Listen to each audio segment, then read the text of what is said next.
All right, I'd like to call the Finance Committee meeting to order at 5:34. Any motion? Second. Introduction, I'm Ben Kistner, board treasurer. Board member. George Mitchell, board member. Hugh May, board member. Viviana Kosishek, board member. Teddy Rowland, board member. Georgie McNamara, staff. Karen Waldron, CBIZ MHM. Holcomb, staff. Brent Wilson, CBIZ MHM. Robin Myers, staff. Jillian Braun, staff. Got hard to dot one. Aaron Martin, Dan Hussein got one.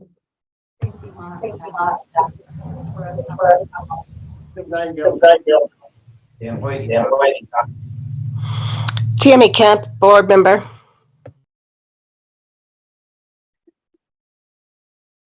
Kristen Yates, staff. Robin, can you make that Robin?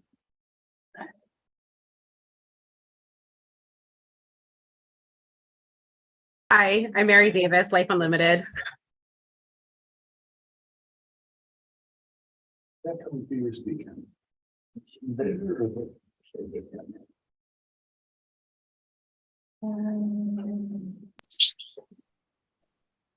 Rebecca Swank, job one. Oh. There we go.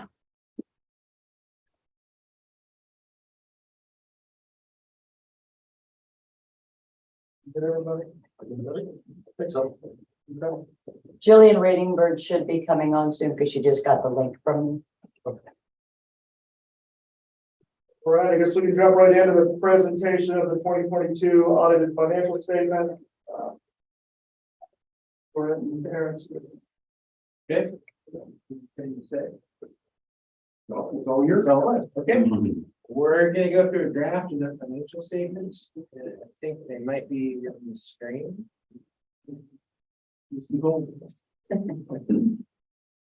Now that we've kind of used to just cart in copies and drafts and everything about kind of going online over the last couple of years. So we're gonna be up on the screen. I'm gonna draw attention to the first page. Actually, it's gonna be the first two pages, which is gonna be our independent auditor's report.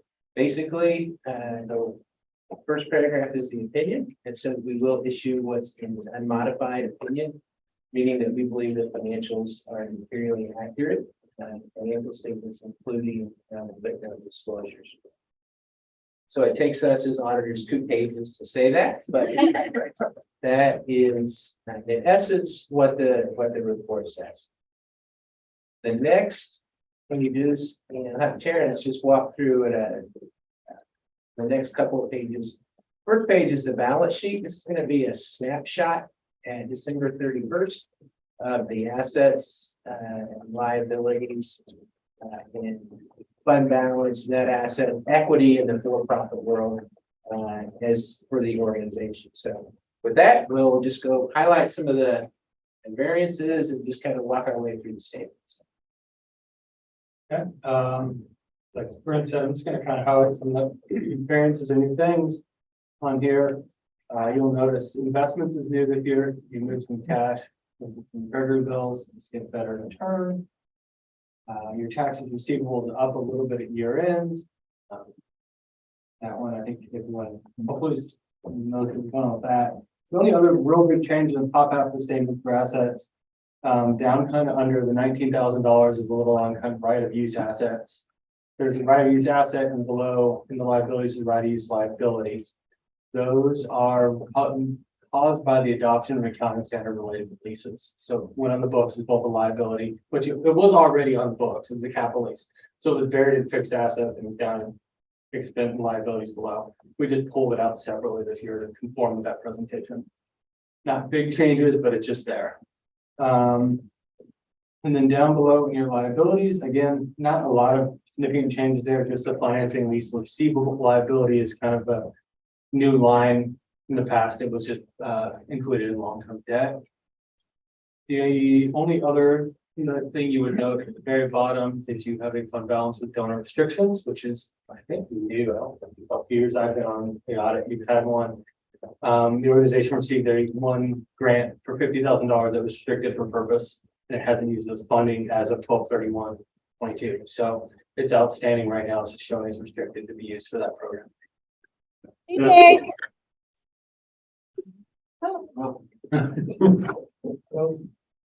That grant was received to hire a wellness advocate. And we've been unable to hire a wellness advocate so far. So we've got the money and we're working on that. We've got a plan and a strategic partnership that we think is going to deliver on that. And very shortly. That's why it's restricted, because you're required to use it for a very specific purpose. The next page is your statement of revenue, expenses, and changes in fund balance. Again, kind of the big highlights, Jackson County taxes received during the year went up significantly. Other revenue went down significantly. I believe that was. I was gonna say something. Should probably look to make sure. It was, I think it was PPP. Oh, Well, sorry. It was It another. was the CARES grant, yeah, it's CARES grant. And then this year you also received the federal bus purchase grant to help you guys buy those new buses. You'll hear us refer to that as 5310. So those, mostly the taxes amount caused revenue to go up by about $3 million. And then below that, we have expenses. You can kind of see they're somewhat similar. There's some growth between them all, but the numbers kind of stayed within relation to each other. Programmatic was about $16 million. Management generals a little over $2 million, so you had $18,000 expenses. So that left you with a net increase in net assets or change of fund balance of about $2.8 million. Add the $50,000 we just talked about, you get almost $2.9 million of a positive change this year. The next two pages are your statement of functional expenses, which are always fun for everyone to try to fit on one page. I'm not going to go into too much detail on this. It's kind of hard to go back and forth between the pages. You can kind of see the breakdown of case management, transportation, and grants and others. So this year, case management was about $7 million. Last year was 6.9. Transportation's up by about $100,000 as well. Grants and others was down about $500,000. And then you had management in general go down about $100,000. So those are kind of two changes between the 2 years.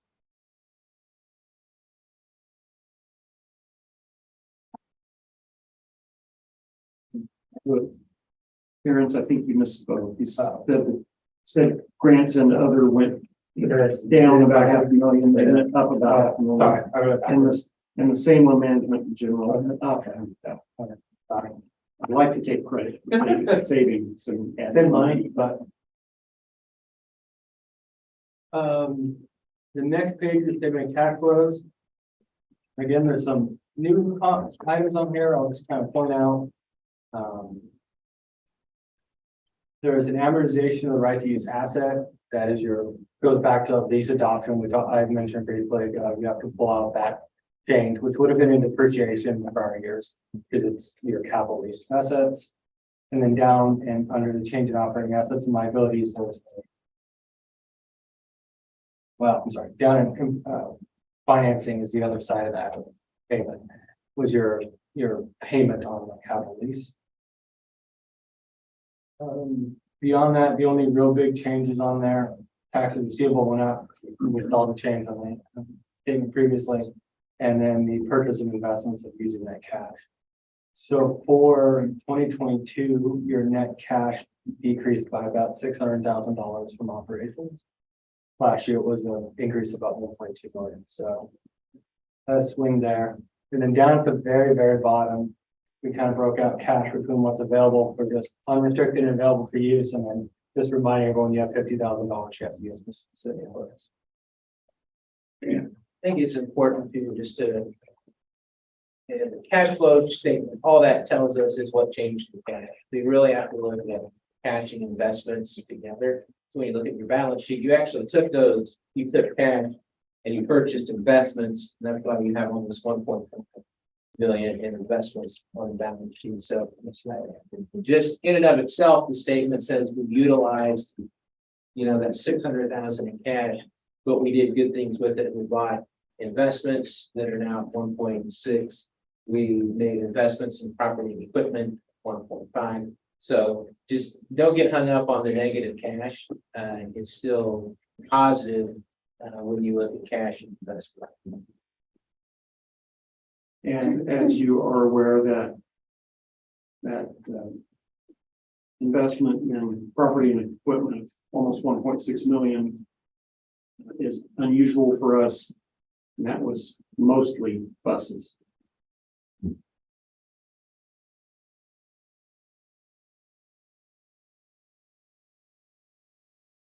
Okay, the next part of the financial statements are the notes. I'm not gonna read through, I know Brent will chime in on a couple of them. There's just a few we'll point out as we go through it that changed. Mostly should be pretty consistent year to year.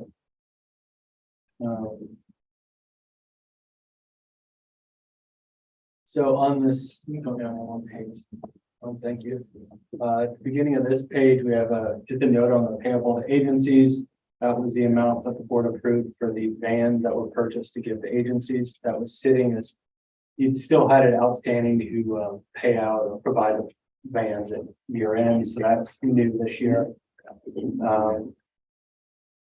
We also, going back to the same thing we talked about a couple times, there's a section here about fund balance with donor restrictions, which is the $50,000 that has to be disclosed.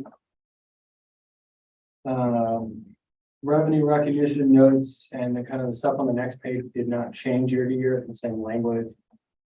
The only new item was on the bottom of page for top of page 11, the next page down. And that's just a note saying you guys were required to adopt the lease standard. So it's just a whole bunch of auditor kind of jargon for defining what the lease standard requires.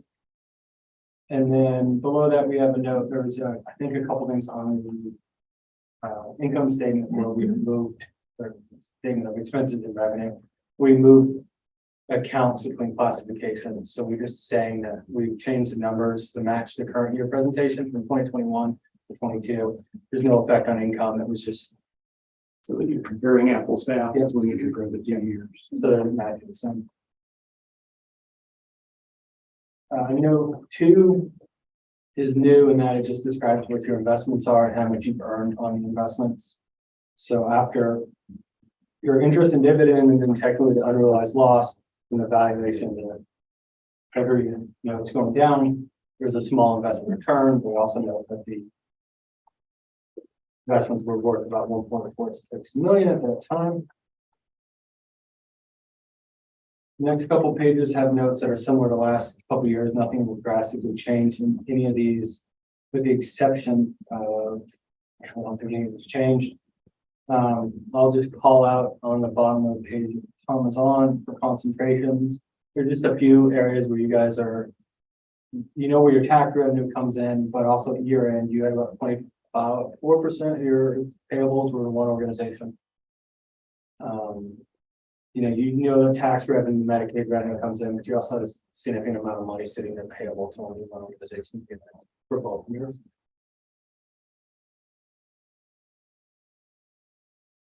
You know who that is?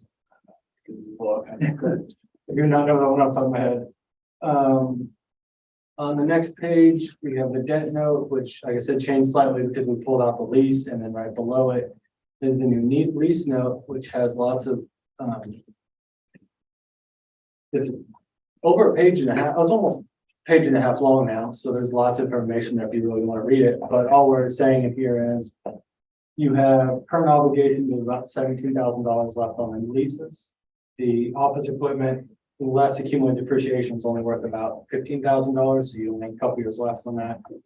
You'll pay the lease off in 2 years. There's an inherent portion of that is interest, so we're kind of showing that included.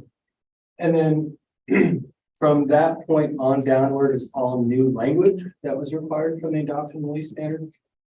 You guys only have capital leases, you don't have both capital and operating leases and lots of different terms and lots all over the place. Excuse me. So, there's not as much kind of thing, craziness going on. Yeah, everybody down there, sorry. So you can see cash paid for operating leases, how much you actually paid out during the year, what the, remaining lease term is, and what the interest rate would be on the leases. If you had a bunch of them, these would look kind of weird, but you only have, leases that all have the same expiration date. Everything else after that, it describes how, what a right of use asset is, a right of use liability, and all the, kind of terminology related to that standard. And the standard was adopted as of 1/1, so everything acts like it existed as of 1/1. So we're kind of describing all that.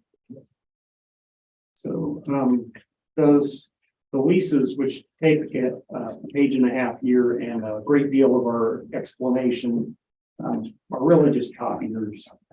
And what happened, honestly, what happened is we entered into a lease for 11 new copiers. And then less than a year later, COVID happened, everybody went home and nobody made any copies. We're finally getting near the end of those leases. There's actually 2 small leases that are 1 copier each, and they are expiring in the next couple of months. And we're about a year out on the 1 lease that's 11 copiers. So at the end of these 2 that are about to expire, we're going to let the copier company come and get them. And we'll see what we need to do in a year, but we have more copiers than we need. Getting on to the next page. The only rule kind of note I'll point out on here is the liquidity disclosure that just says how much could be made available or will be made available to pay for operations for next year. So between cash investments, your receivables, you have about little over $18.6 million in assets available to fund operations. And I'll just point out, in 2022, your total expenses were a little over 1,874. So right now, you've got enough to easily continue operations. Here happening.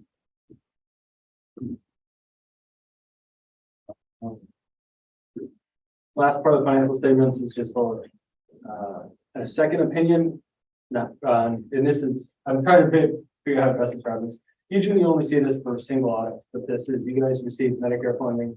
So part of that, we do a test and control controls over the disbursement process. And under that kind of guidance, which is government auditing standards, what this opinion is for. So it's just saying we test the controls over that activity. And so we're issuing an opinion on the controls saying that we found no deficiencies controlled in the process.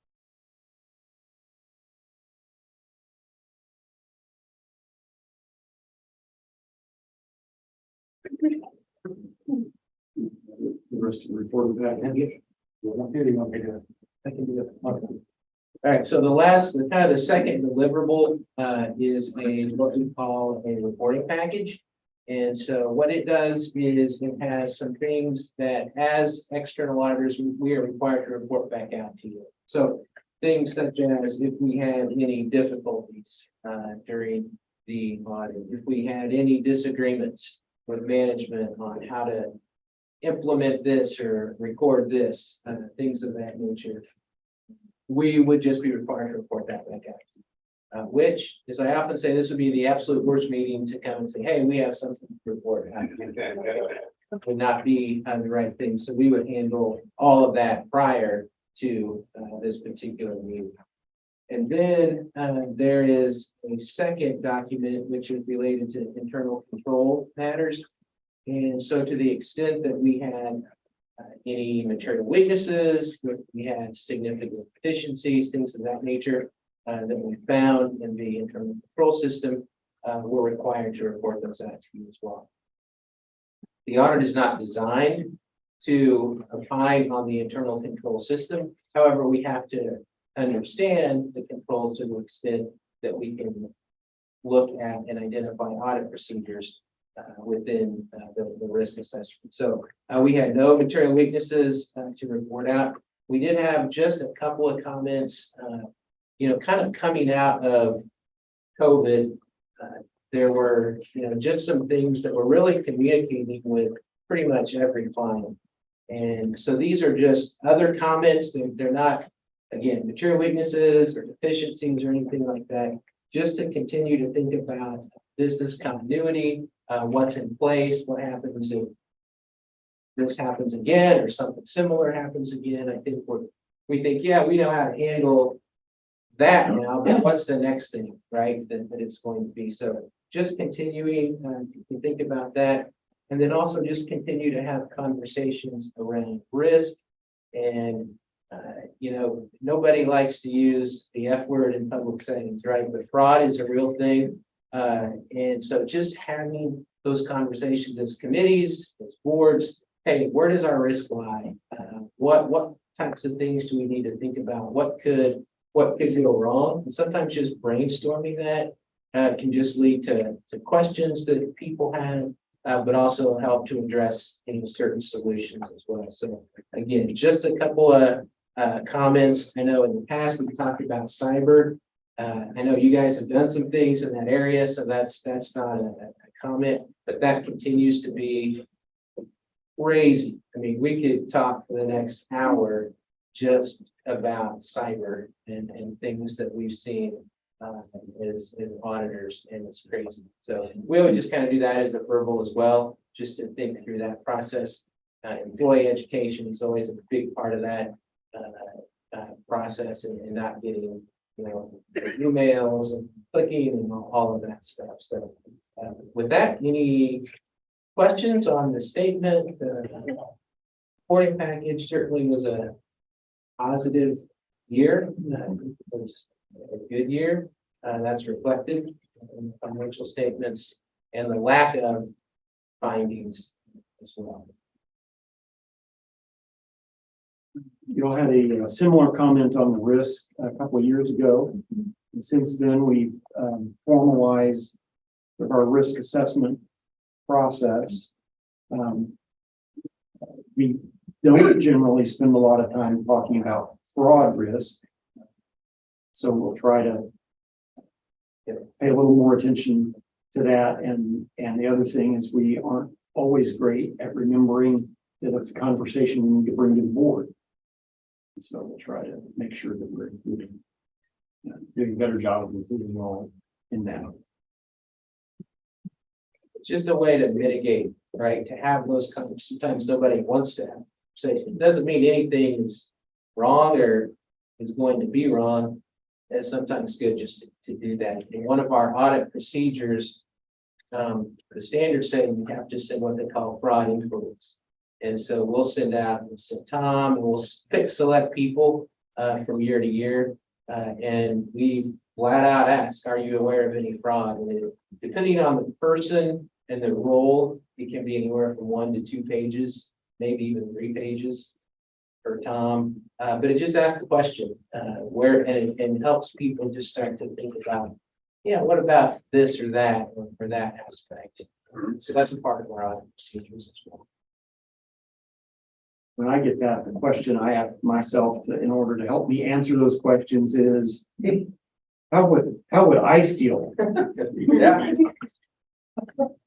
And your answer is? I'm not going to say it publicly. They've got to document it. Thank you. Thank you. Do you have any new business to discuss? Or any old business to discuss?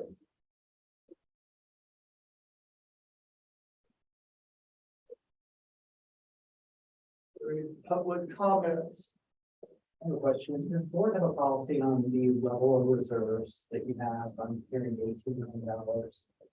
That's about a year in reserve. And we have about 2 months in our organization. That's probably pretty typical for the providers that you talk to the board. So just wondering if you have a plan for that. Is there a plan to spend that down, or is that a policy that says we have 6 months, 9 months, 3 months? So the written policy said 1,850,000 is the operating reserve. Okay. That was a figure arrived at before I got here through a lengthy and agonizing process. That the board had little appetite to revisit. Frankly, I think that number is too low. One of the primary reasons these numbers are as large as they are is because we had a bit of a windfall in the property tax. So we had a spending budget that we designed before we knew that our property taxes were going to go up $3 million. So 2023 is not going to look anything like 2022. As far as a specific plan to spend it down, I think the budget that's been adopted is a roughly a break-even budget before depreciation, before you consider depreciation or capital expenditures. So we'll be somewhat in the red for 2023 if things go according to plan.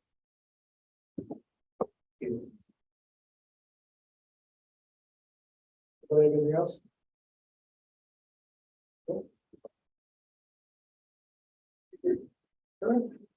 We're going, motion to adjourn. Big first. Adjourn.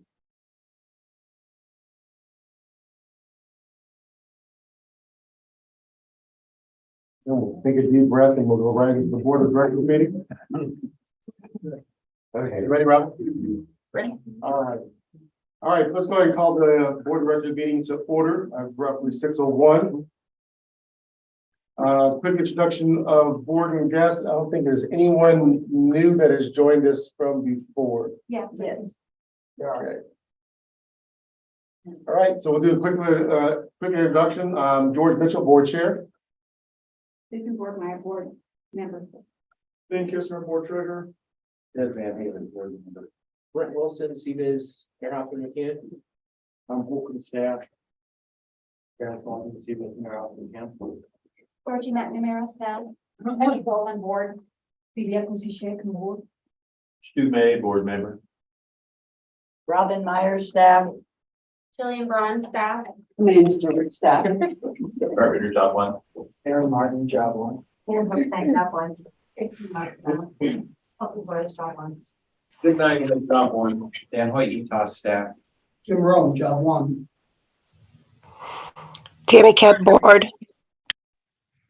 Raining Bird board. Rebecca Swink, job one.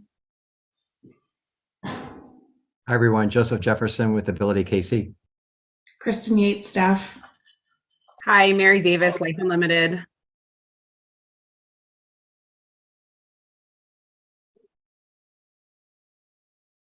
And we have Shannon also there. Right. Yeah, Shannon Maloney Navarro, Yes. staff. All right, moving on the agenda, we're gonna move to the secretary's report for both January and February. Jillian, you're up.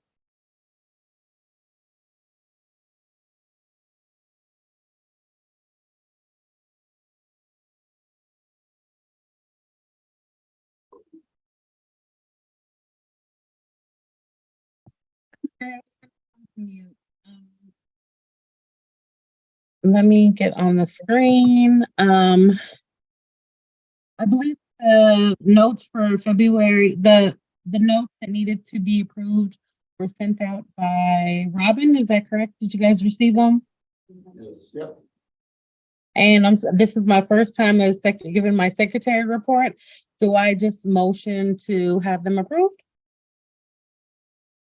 So moved. Second. All right, all those in favor of the minutes as they are as approved, say aye. Aye. All those opposed? I will show those minutes approved. Good job, Julian. You are welcome.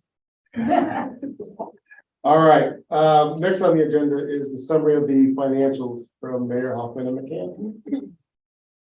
All right, I feel like I'm gonna hit repeat, but This will be a lot quicker, more of a high level summary than the 5:30 meeting. They. We're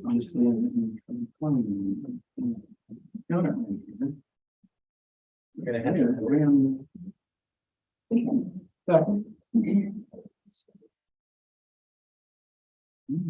On the screen, I'm just gonna figure out how to get it to everybody else.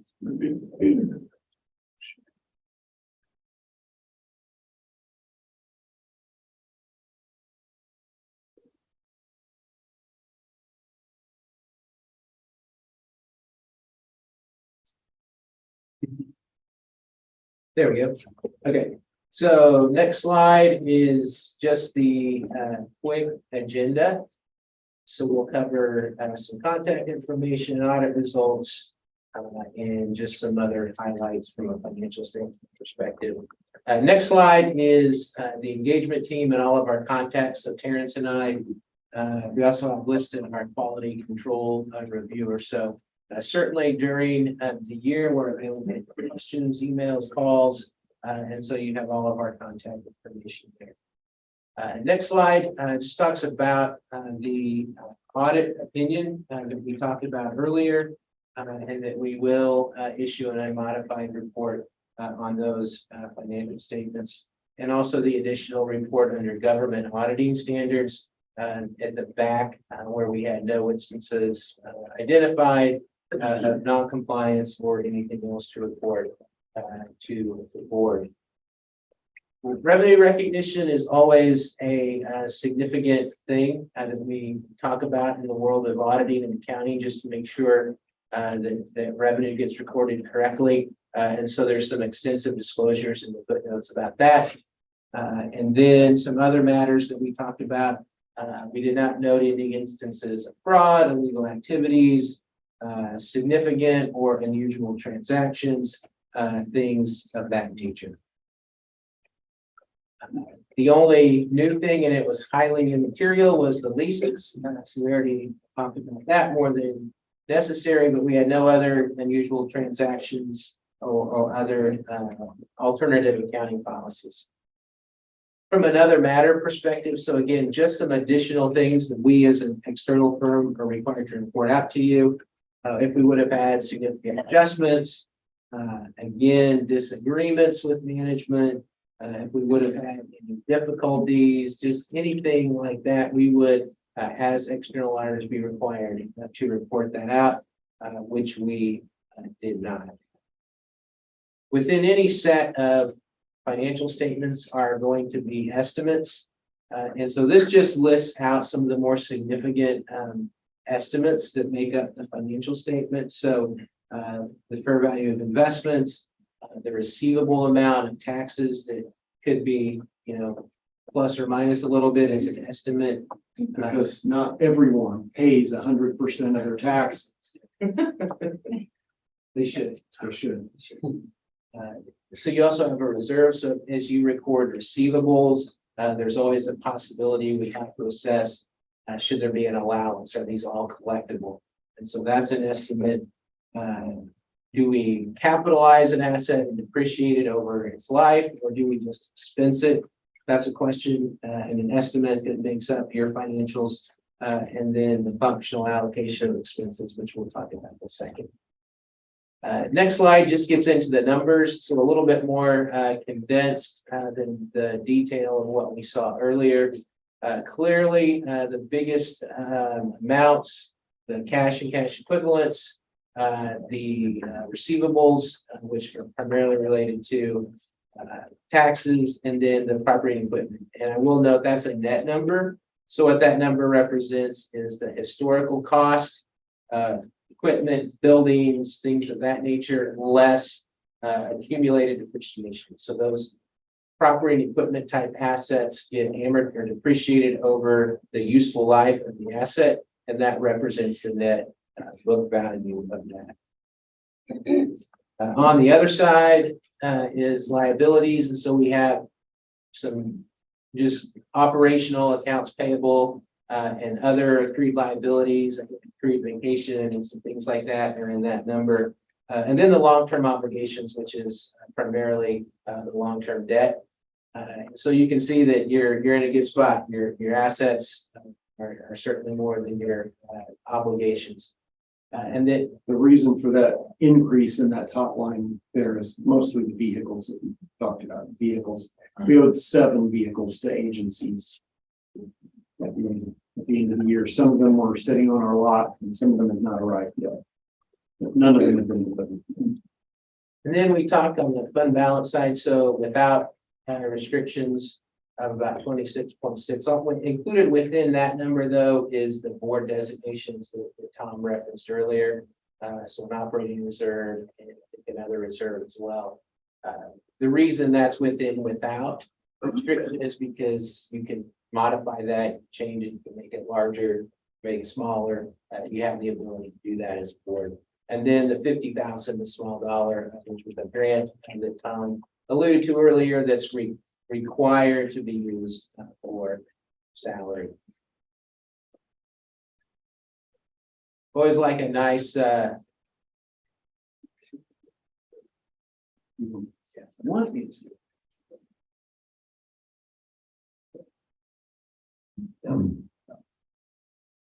Yeah, that page. So this is just shows the support and revenue less the expenses for the year. And so that change in fund balance or in the for-profit world is going to be net income. And so that's what's represented in that 2.9. Always like a good pie chart, right? As an accountant and auditor. So what this does, it just kind of graphically shows you with percentages from 2022 versus 2021, what makes up the revenue. And so you can see that the majority in both 2022 and 2021 are related to the Jackson County taxes. And then you can see the other significant portion as well, the Medicaid and the PMH. Next slide kind of does the same thing, just breaks up by area. So the program, as we talked about earlier, between case management, transportation, and then other, along with the administrative. So you can see those percentages there, extremely strong percentages from a program to G&A perspective. Cash flow highlights. So first category, this is going to be operating activities, which really represents your day-to-day activities. And so what this tells us is that from day-to-day, just normal operating activities, we generated a positive balance of about 2.4 billion. The investing side, as we talked about, we took some of that excess and we put it back into not only property and equipment, but also into investments. And so we took about almost 3 million into that. And then the financing activities, the outflows, that's in essence, basically the payments on the long-term debt, the note payable that you have. And so we made principal payments of about payments on that of about $143,000 to get down to a net decrease in our cash and cash equivalents of about 630,000. Last significant slide just talks about the internal control communications and the fact that we had no material weaknesses. And then the other comments that we had in our reporting package just around the risk in the business continuity we discussed. So with that, any questions? I got a question. Back up in the opinion section, what in your world constitutes a disagreement? Is it any sort of difference or is it actually formalized or what constitutes this? Yeah. If you have to put in this opinion section. Yeah, so disagreement would be if we believed under our interpretation of an accounting standard in how something should be recorded. And Tom said, I'm not going to do that. And it was a material number, then at that point we would have a disagreement. They're rare. I'll say this, they're rare, but I've had several. And usually we Not with me. not with Tom. Usually we get to the right answer just through, it doesn't get to the point where it gets to your level where we're saying, hey, we can't resolve this. I will kind of tag along that and say that Tom does a good job. We talk off, not just at audit time, but we'll talk and like, hey, what do you think about this? Because some people think that accounting is just super black and white and there's always a go-to answer. The reality is that it's not. And there's sometimes you have to interpret, sometimes you have to, look at the facts and see how they're a little bit different than the guidance says. And so we have multiple conversations like that throughout the year. So that kind of eliminates when we get to audit time. We pretty much know, because we've talked throughout the year what's going to happen. We knew, okay, we got these buses, and how do we structure it so that we record it correctly and things of that nature. If we were gonna have a disagreement, we'd know it. Yeah. Yeah. Hi, I have a question that kind of piggybacks on what Aaron said, and I know we're not a nonprofit, but we kind of operate like a Right. nonprofit. So in the nonprofit world, in your experience, like Aaron mentioned, they might have a couple of months of operating. Yep. And what's the typical number of months? Like I went to the UMPC program and I could, they said to me that 3 to 4 might be what's typical. Yep. So what is typical? So there is, and I'll send it to Tom, who can distribute it. There's a great article that he was a partner at a big firm called BDO. His name was Dick Larkin. He wrote an article back in 2008. And you would think that it would not be as applicable now, right? If something that old, it is still my go-to article when asked what are adequate operating reserves. In essence, that's kind of the question. What should we have? And his answer is it depends. And that's kind of, but then he takes the next 11 pages and he explains why that's the answer, right? And so I would say at a super high level, just to kind of summarize, 3 to 4 is common. However, I've got clients that they wish they could have 2 weeks, right?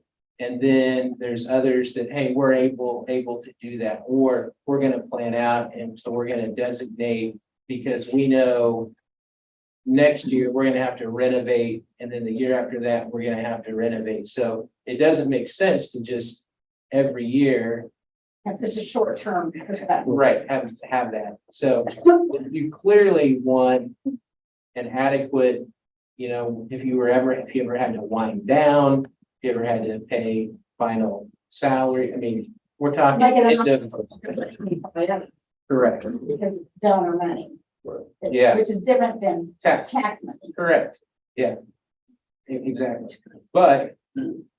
There are risks to our tax money. Yeah, there's risk there but you also want to make sure that you're doing what your mission is and what you set out to do as well. And so it's more rare to be like, hey, it's more common for people to be worried about it than it is for people to be, okay, now what do we do when we're in a situation where we have some excess funds?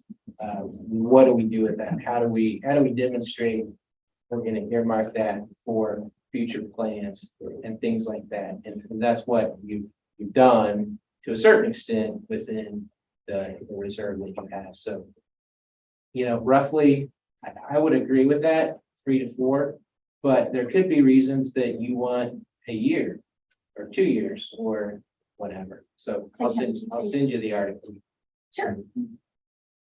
It's And good. in the past life, it was a place I sat on the board and it was 3 to 4 months of reserves. And then, like you were saying, we just said if we're gonna do this big expense, they plan it out, they have it set aside an amortization account. So that way they had it set aside, they were doing exactly what it was gonna be earmarked for, they would spend it as the money came due at the time of the project. But I think this board here, we talked about it previously about, I think we need to revisit that, but for something like Tom mentioned, the math, for some reason that was created was super high level algebraic trigonometry. For some reasons, this, instead of just saying we're gonna have 4 months, do the math, let's go. That then probably should revisit. Yeah, and that's certainly legitimate. That's a good way to look at it. Hey, these are operating expenses. And look at what else are we gonna do? What do we plan to do? What do we plan to buy? Or whatever over the next year is what. Yeah.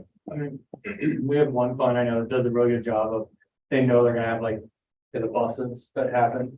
Set that money aside or say, hey, in 3 years, we're gonna buy buses. I think it's gonna cost $1 million. Let's put X number away a year, just so that we know when it gets there, it's there no matter what. Do a good job of trying to plan that out every year, part of their whole board process, trying to figure out what that amount needs to be. One of the things that COVID taught us was that you can't always plan ahead for what's gonna happen. And we were fortunate to be in a position to not only weather the storm ourselves, but to help a lot of other organizations weather it well. That's something we couldn't have done if we'd have been down to our last, couple of months. Yeah, thank you guys. And that strategic plan will take care of some of those verbs.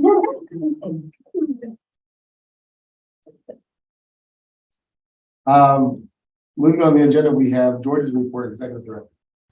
I think about all in advance, if you have any questions. Hey, George, I think we need to vote to approve the audit. That's right. Thank you, Madam. Point of order. Let's go back real quickly. Do I have a motion to approve the audit as is presented? Second. All right, I have a move and a second. All those in favor, say aye. Aye. All those opposed? Thank you very much. Okay, back to George's reports. If you don't have any questions about the report. Georgie, when you talked about the June meeting, generally, when we have had it at that location, we've had a brief meeting before the banquet, just hot topics. If we wanted to do that in one of their conference rooms, just prior to the meeting. We will get that scheduled. And then do you want to cancel the one on the 27th? I think the only difficulty we would have if we canceled June and then again canceled July. I think there's a big gap of time there. So we had the hot topics there in June, we can then cancel July as normal and customary. We can vote about it at that time. That would be on this slide. Georgia, also in your report, you mentioned the Columbus organization. Yes. Is that going to be a statewide initiative or is that going to be just regional because our region is? It's statewide. And do we have a proposed date about when CBD will get their vans roughly? Tom has stepped out. No, I'm here. My understanding is that we have the. I'd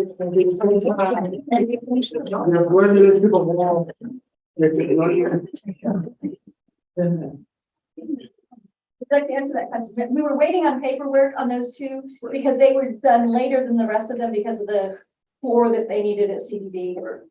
Right, so I actually don't think we've even gotten the paperwork necessary to apply for the titles. Yeah. And we'll need to get the titles back.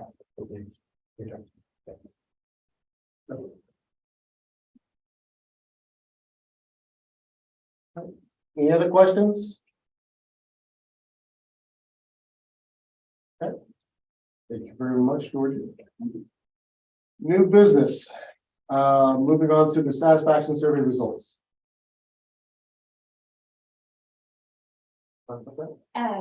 We have the satisfaction survey results are going to be done by the departments. So Dot, looks like that's first. I don't think we realized that was on the agenda.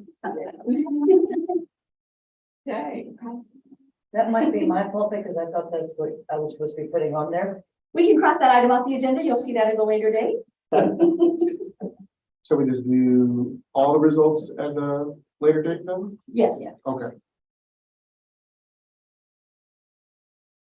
So then next up then will be the adoption of the non-binding tax levy for 23. Tom, you want to speak on this one and want to do it? Sure.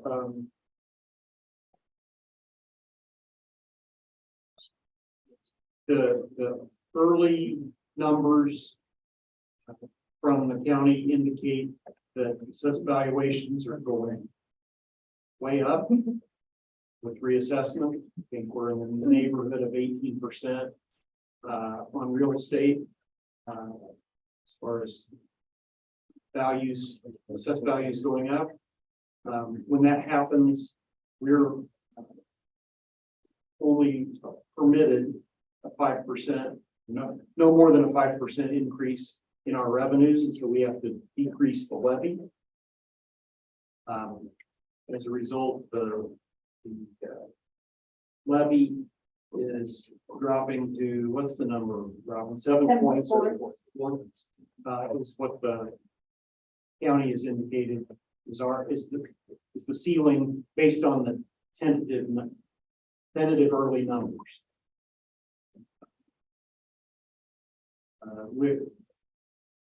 Those numbers are used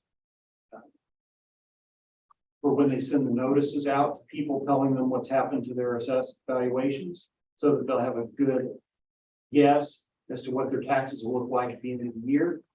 When it comes to be September and we set the real levy, the numbers have shifted.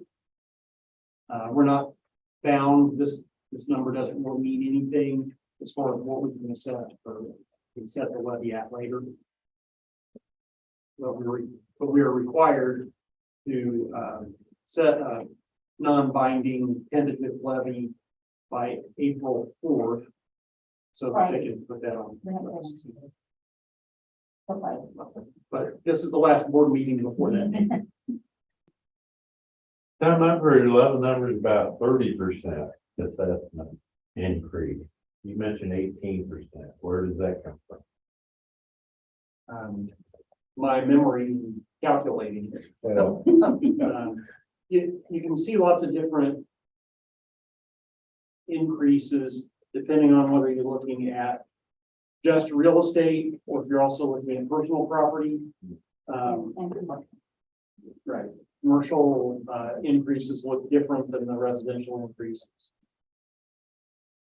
So what we would need is a resolution to adopt the non-binding levy, so we send it over there. Because Jillian is not here in person, we hoped that you guys would adopt it, so we had her sign it on Saturday. But if you don't adopt it, that's a problem. All right, so I'll read this resolution real quickly and then we'll take it to a vote. So the resolution is again, on this day, the 28th day of March, 2023, be it hereby resolved that the non-binding tax levy for tax year 2023 for developmentally disability services of Jackson County, ETOS, be set at a rate of 0.0740 or 7.4 cents per $100 of assessed valuation. I make a motion to adopt the non-binding tax levy. Second. Okay, I have a motion and a second. Do we have any other questions or discussion? Okay, we'll go ahead and call the question. All those in favor say aye. Aye. Aye. All right, all those opposed? Right. Levy. Your signature too? Send it to me, then we'll get it sent over to Joanne. George, we could do the survey report now. We wanted to. You sure? It's up to the board. George, yeah, whatever you want to do. You have all of them from DOT, TCM, and community outreach? I sure do. All right. We're gonna go, I'll get another audible. We're gonna go back to the satisfaction survey results. For again, those three areas of DOT, TCM, and community outreach. You let me.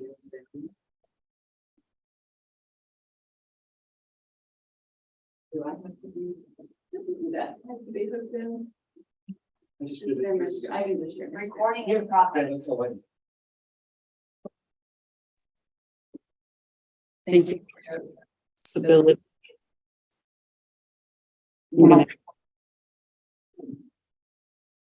Okay, how about that? Is that better? Yep. Yep, all right. Let's share alphabetically community outreach first.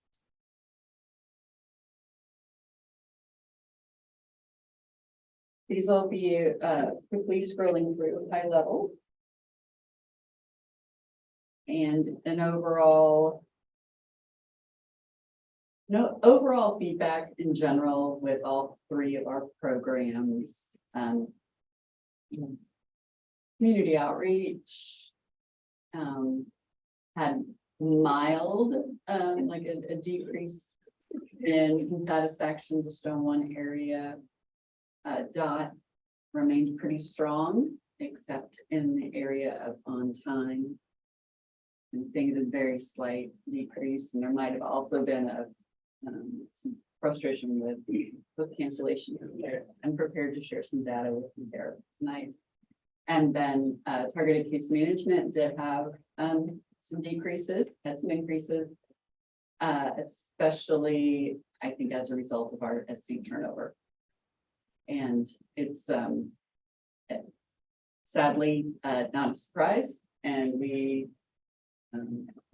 are building back, and as of the middle of April, we will only have 4 openings in our target case management department, so it's dramatically different than 14. So we are hopeful, but just to go through these, just make sure you are aware of what we've done. These are positive statements. Oh, you can barely see that. I'm sorry. About the things that community outreach did this year. Didn't have a huge response to this survey. That's also something we're working on, is how to increase the number of people that respond to the survey. 28% of the people supported through community outreach responded. I'm looking for the actual number. I think it was around 31. There we go. 111 were mailed. We've started using email to try to get more responses.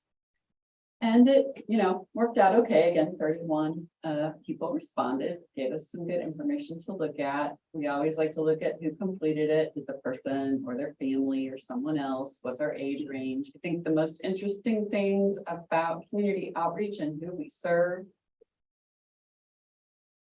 there are more males who have developmental disabilities, and we see this even more so in the community outreach department. So I think we'll know more as we get more national data there. And 3/4 of the people we serve are between the ages really of 18 to 45. And so many of the folks, like, what is that, 60% are under 45. So pretty young. Lots of school age kids. And young adults. We do have some diversity represented there. I think it's great. We recently hired Juanita Robertson, who is bilingual in Spanish. She's got some plans to do some outreach to the Hispanic population. As I've talked about before, community outreach is a pretty quick moving process. So typically we support people around 6 months, and then they've gotten what they needed, and they don't need us as much. They're just kind of call in support, or they move over to targeted case management. And since 2018, we've been able to help about 300 people get Medicaid. So here's some of the numbers. overall intake is efficient and welcoming. And then the next one are about all the people working in community outreach, what people say. So they know about their situation. They know about the local supports and services. We're doing pretty well with connecting to resources and helping people participate in their communities. Where we saw more of that increase on the neutral, there's no disagree or strongly disagree on these. It's really just the neutral is that helps me identify people and things in my life to meet my needs. Saw that. So we're really trying to think about what that means. Is the way the question's worded, is it that they may not have a lot of resources available to them, so there's really not a lot to help people with. And then being timely is also pretty high.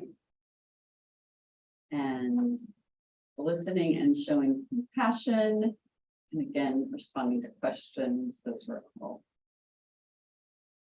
fairly good. We care most about the agree and strongly agree. And of course, when we see that 4% strongly agree showing up, that's one person who had some concerns.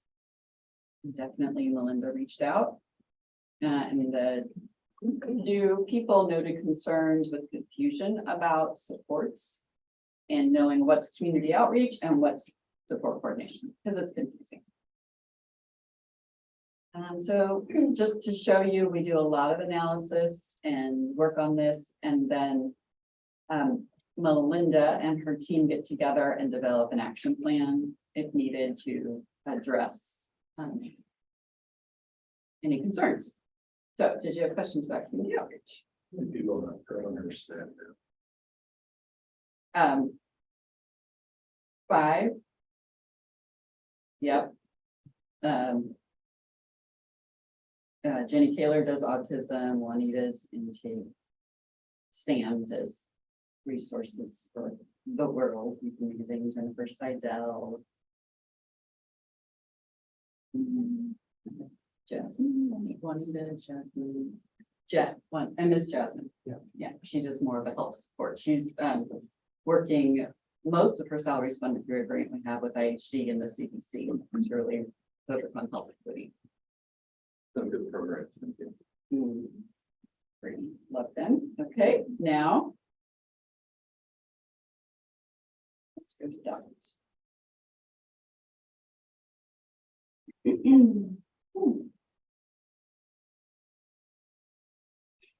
It's not helpful.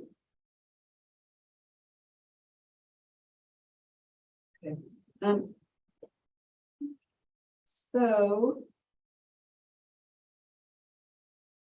you're all like, yeah, go, Amanda. Let's see, TCM. Okay. Sorry, can't see. Where did it go? Yes, the window's closed. Okay, I'm sorry. Let me look again. Too many documents open. Got prepared and opened them all.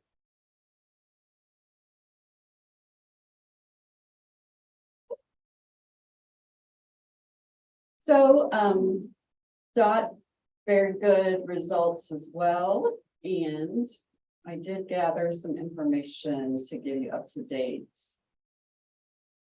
data on how many cancellations we've had this year. So let me go to their survey report.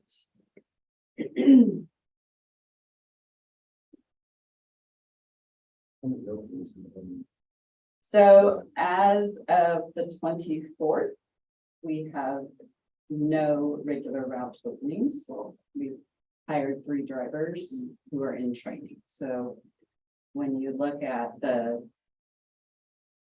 cancellations, you see the decline. January was not good, February was not good, March is getting better. But there is hope. Basically, we get a tremendous response rate survey wise at DOT.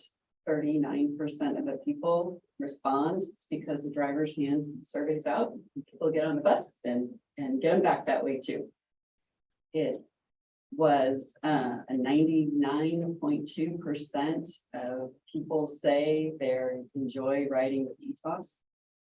And then the lowest score was they are informed of any route or time changes or delays in a timely manner, was 89.3%. And that is the lowest that we have seen. Normally that's way up in the 90s.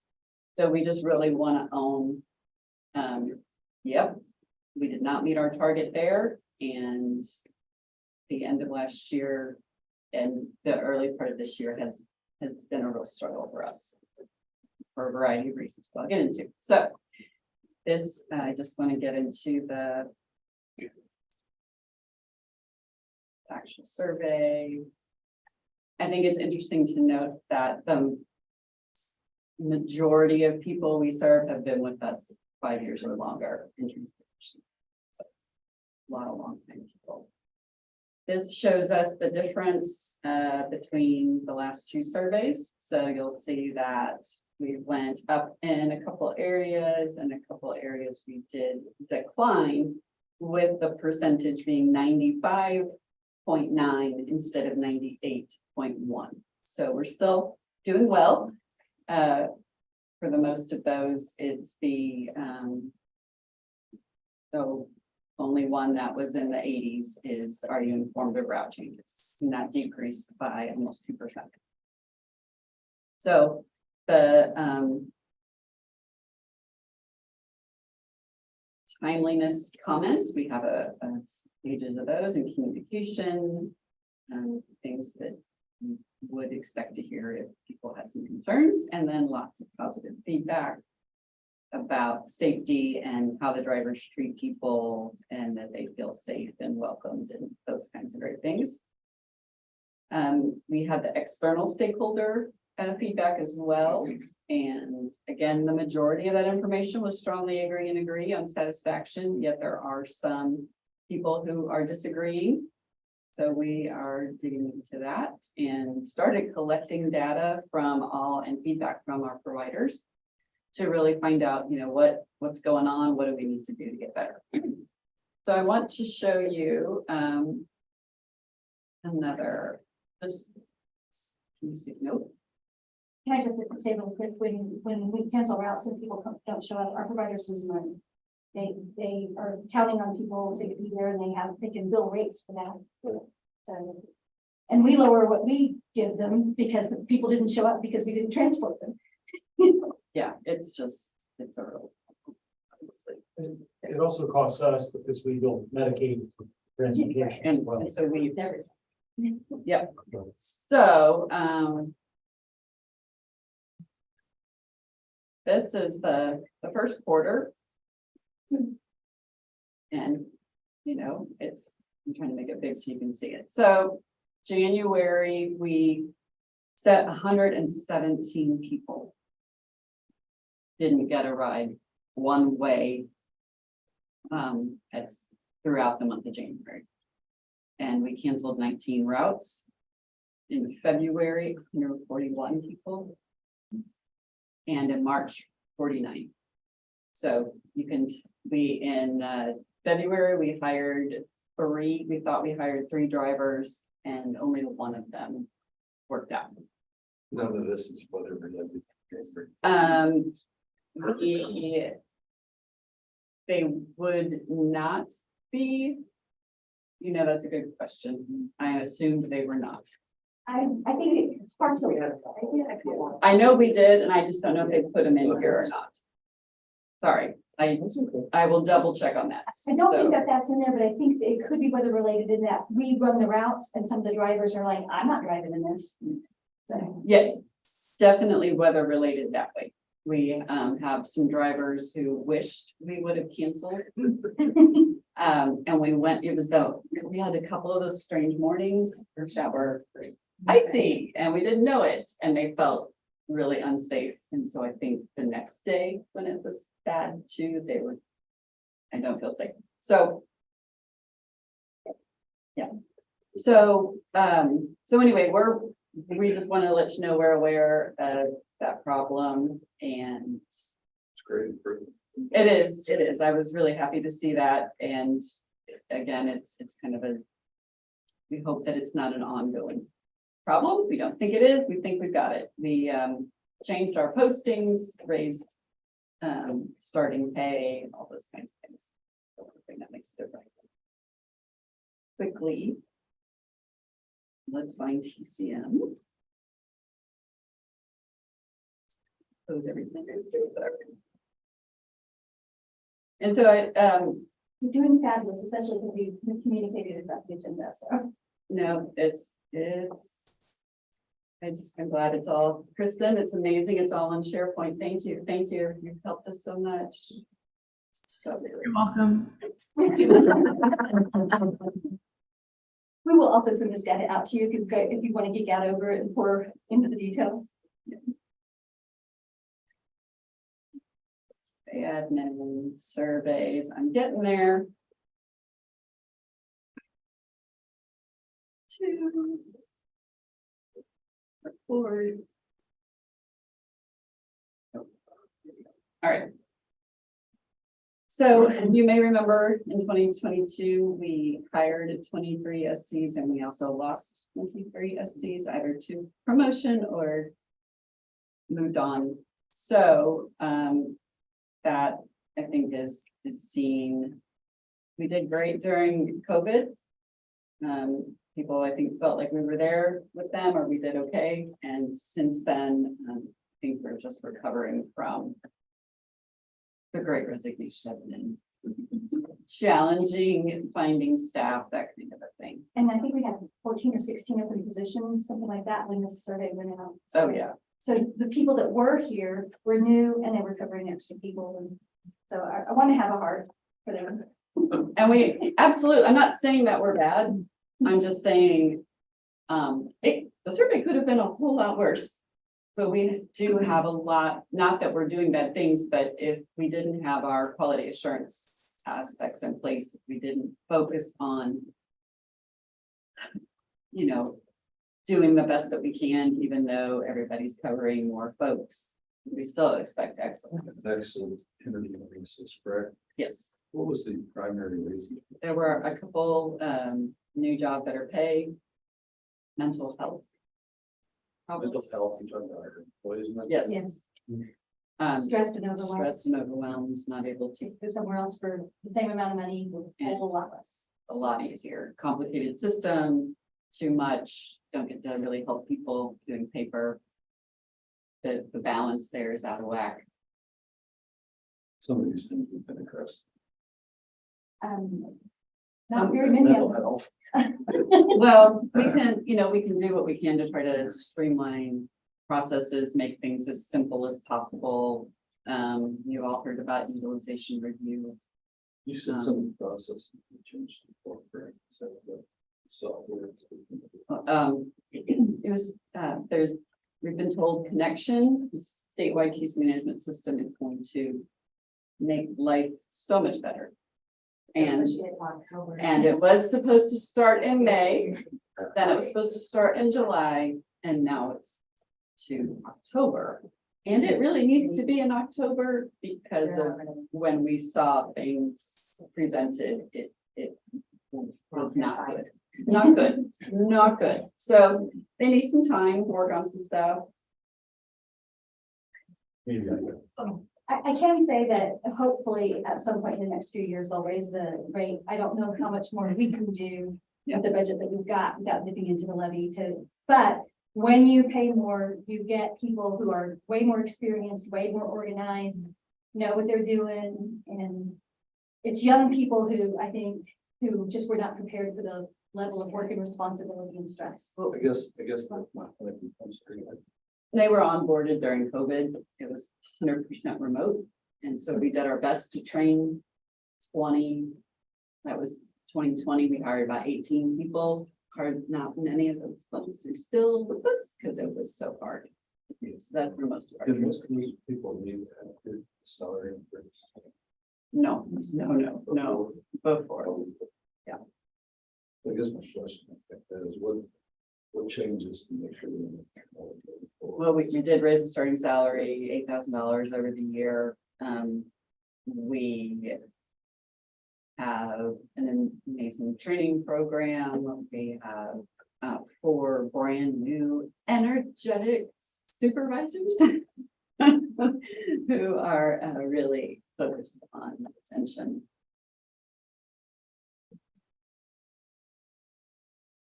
This is going to be a No, there's only so much you can do. It's not an entry level job. But that's who we're hiring.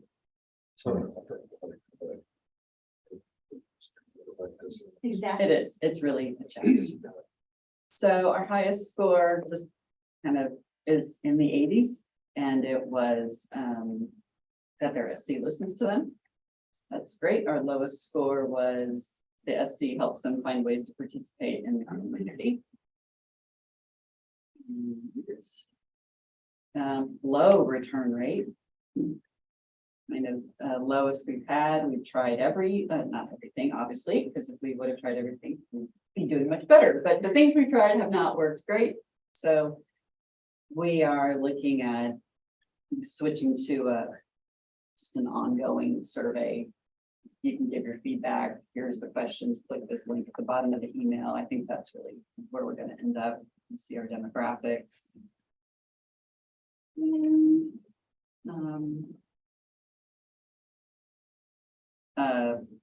again, we're really digging into what's the cause of dissatisfaction. We think it's switching support coordinators so frequently.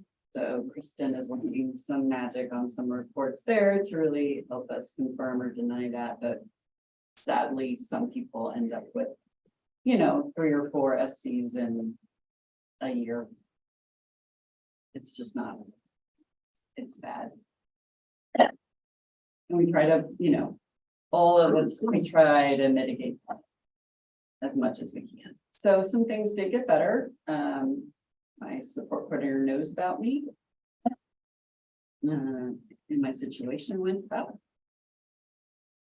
My support coordinator helps me identify people and things in my, life that can help me meet my needs. And then when we were still kind of partially in COVID, I thought we were doing a little bit better there.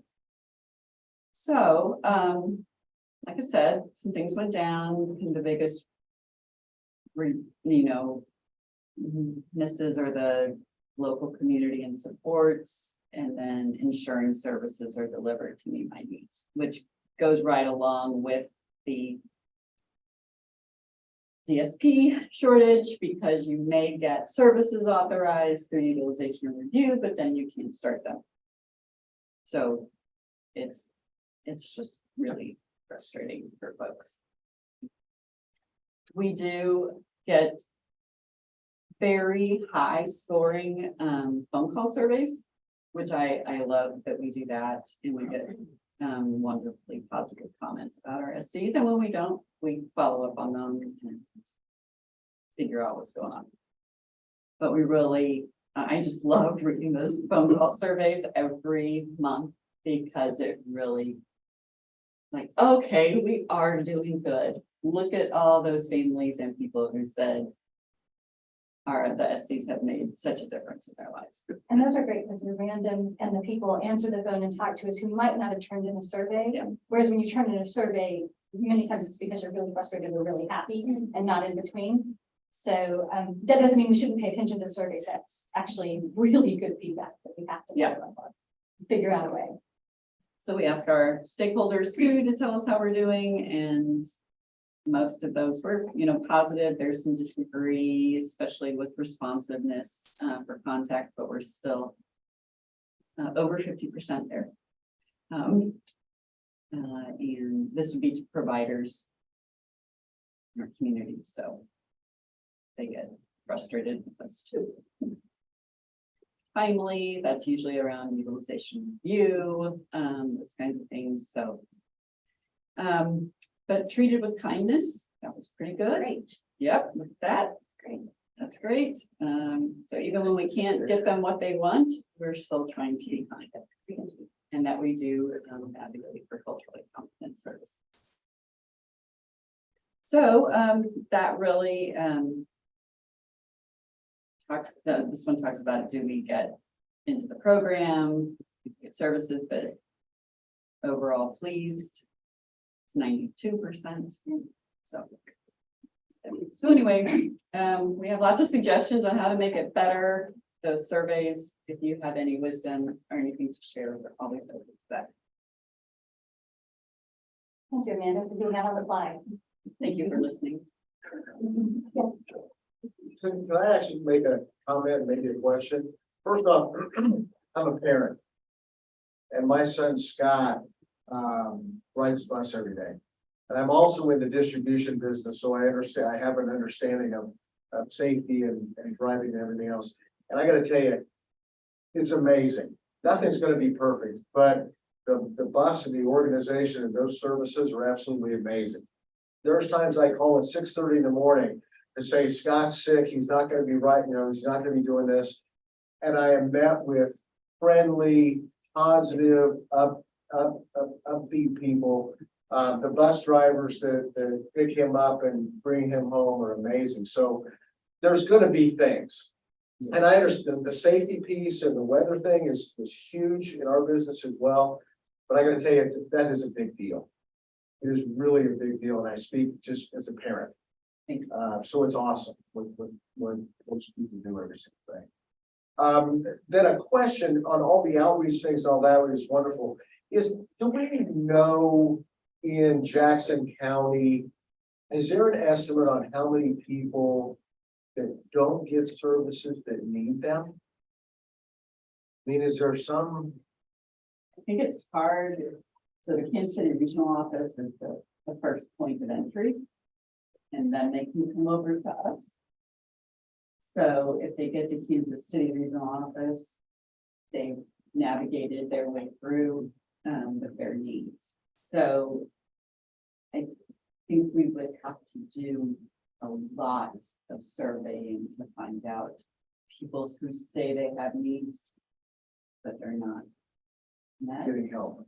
We don't really have a waiting list for urgent needs in Missouri right now, but we have met. There's so many little caveats.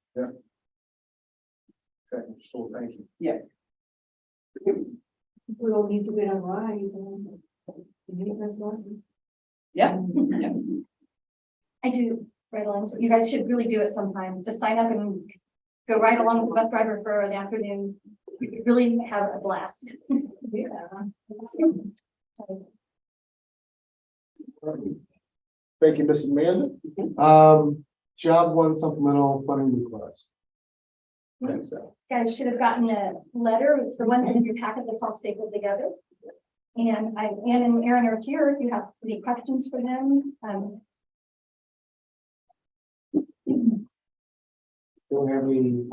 Don't have time to look that over. As you mentioned, Ann and are both here, so if anyone has any questions or comments, now is the time to reach them out of here.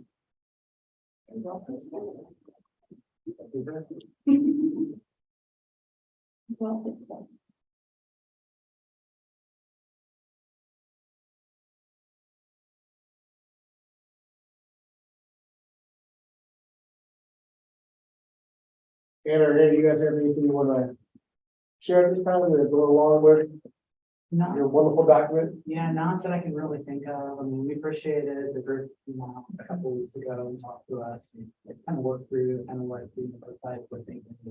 This is for us part of the larger conversation about facilities. So when you guys responded to our letter in the 10, we wanted to have that conversation, make sure that what we were responding, we didn't want to keep going on and going back and forth. So we tried to set something up within line that you would keep us what we're saying in the response or letter. There was a delegation of our executive committee that met with some of their executive committee to kind of just talk it through. I think what's clear in the letter is that, Job One has done what we've asked them to do, which is try really hard to find a better, more meaningful day for people. And it's just a little harder than it seems on the surface. Just your presence here, I mean, is so important to us. Because I bet there are other providers who don't look for services the way you do it, because we're very passionate about it. It is there, you said it, there's a lot of unknowns. You know, we spent about 6 months, about this time last year, we were in strategic planning, and for about 6 months trying to figure this out, and deep dive into issues, problem people. And then the board approved, last January, our provincial elimination for PNC. And it's kind of one of those things with probably my bias being in this field for as long as I have been, this is going to be a slow change.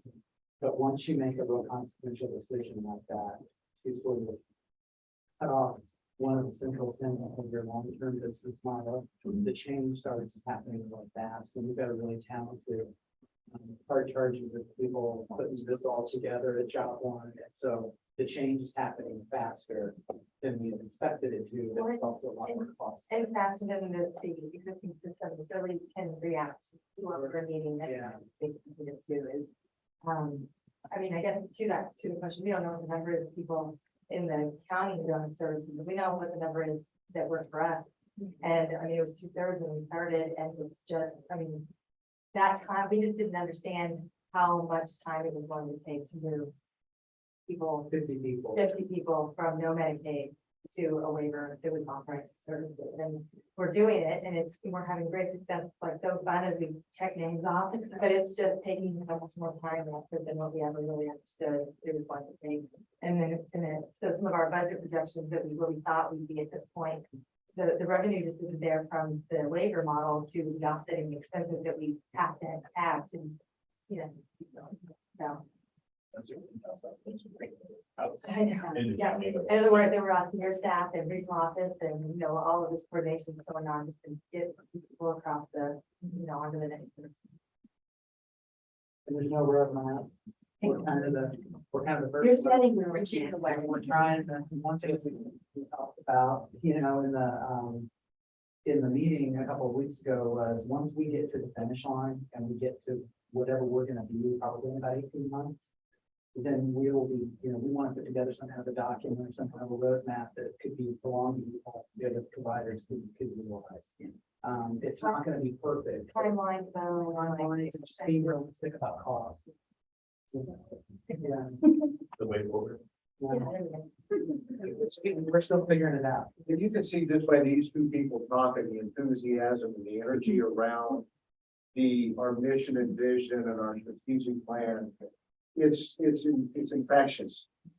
But it's way harder than we ever thought it would be. Well, and we brought these two, right, because they're the ones that are the rubber on the road. Jeff runs our, you know, Chelsea runs our day program, and it would be basically enough to Chelsea create program as she's going, basically from 18 months to 2 years, and you know, we're figuring that as we go, but.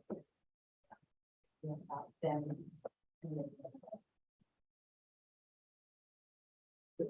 Appreciate it. Thank you guys very much. Any other questions or comments or anyone from Job One? All right. Thank you, folks. Next up is the meet tap resolution. I think we have to vote on the funding request in open session. So backing up just a little bit. So there is a funding request in the document. I will need a motion. Get that ball rolling. And we'll make a motion to approve Job One supplemental funding request. For in the amount of $375 to supplement. Well, we guys- $1,000 to supplement their 2023 grant. That's correct. Okay, now we have a very clear motion. Do I have a second? Okay. There's no other discussion. Let's go ahead and call the question. All those in favor? Do we need a roll call? Is anyone, I'm sorry. Okay, So it'd be best, yeah. okay. We'll do a quick roll call. That way we'll listen to that.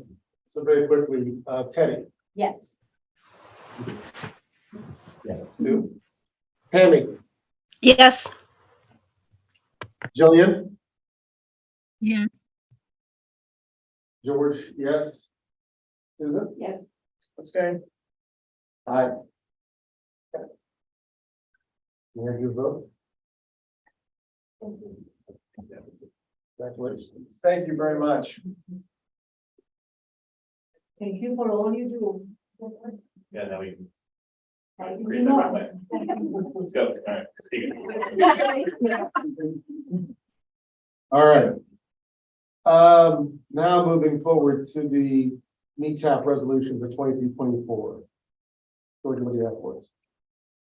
Okay, so, that's a 5310 grant and, No, no, I'm sorry. extra money we get. It's nice, yeah. So we need a, authorizing resolution from the board. We were awarded this grant and we just, I'm gonna let you do this. He's it's way better with the money stuff. The METAP grant, is a grant that we get annually from the state. It helps, with operating expenses at DOT.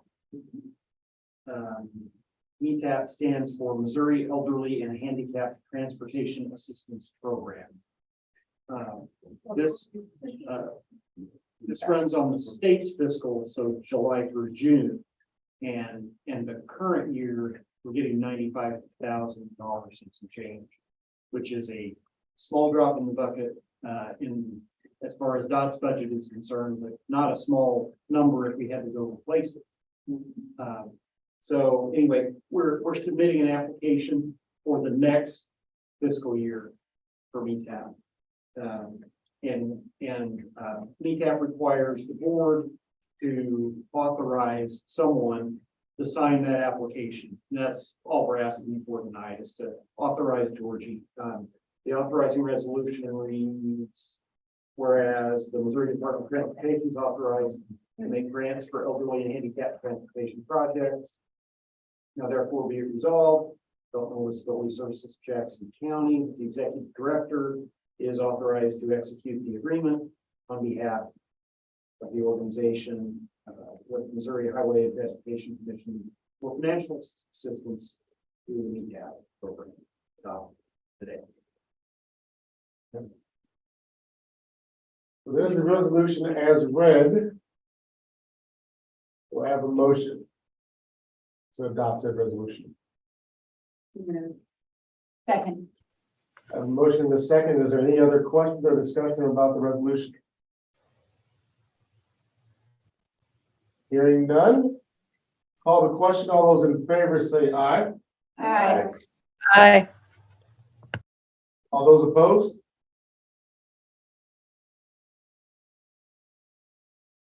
Georgia? Thank you. So sorry for getting this confused. It's really embarrassing. Fine. All right, is there any old business?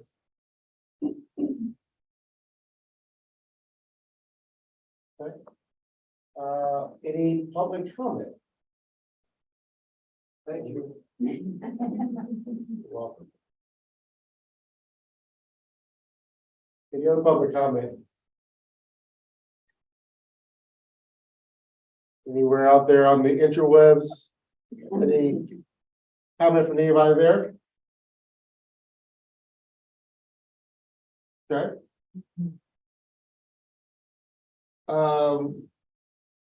We're going to go ahead and adjourn this portion of the meeting and move into closed session pursuant to Missouri Revised Statute Section 610.021 related to real estate. I make a motion, we go into closed session pursuant to the revised statutes of Missouri on real estate for closed session. Second. All in favor? I, Okay, all opposed? We'll take a brief moment to clear the room and then we'll get started. Do you want?